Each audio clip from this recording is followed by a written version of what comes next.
నిజామాబాద్ జిల్లా సిరికొండ మండల కేంద్రంలోని ప్రాథమిక ఆరోగ్య కేంద్రం నందు 18 సంవత్సరాల పైబడిన స్త్రీ పురుషులకు బీసీజీ టీబీ నిరోధక వ్యాక్సిన్ ఇవ్వడం గురించి ఏఎన్ఎం ఆశా వర్కర్లకు శుక్రవారం శిక్షణ ఇచ్చారు. అందులో పాత టీబీ వ్యాధిగ్రస్తులకు వ్యాధి నిరోధక శక్తి తక్కువ ఉన్న వారికి షుగర్, క్యాన్సర్ వ్యాధిగ్రస్తులు ఈ వ్యాక్సిన్ తీసుకోవాలని తెలిపారు.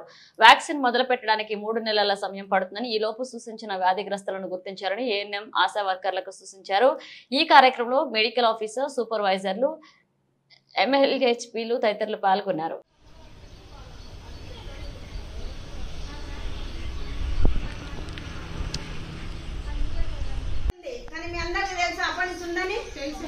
నేను 69 లో పుట్టిన, ఇది 78 లో అమల్లోకి వచ్చింది అంటున్నారు. అంటే అంతకుముందు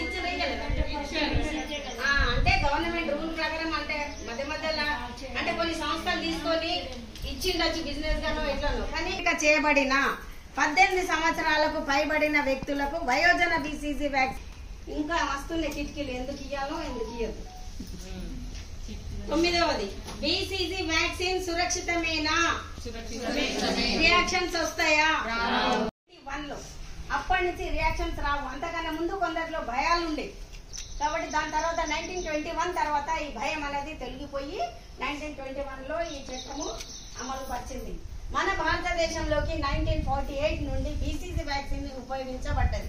1948 అంటే అప్పటి నుంచి ఏదో అప్పుగానో ఏదో మంచితనంగానో దోస్తాన్లనో ఇచ్చుకుంటే కొంతమంది ఇచ్చుకున్నాము, కొంతమంది ఇవ్వలేదు, కొంతమంది పక్కబడి వచ్చిందన్న గుర్తుపట్టలే, HIV పాజిటివ్ ఉన్నా గుర్తుపట్టండి, లో బర్త్ వెయిట్ ఎందుకు పుట్టిందని కూడా గుర్తుపట్టండి.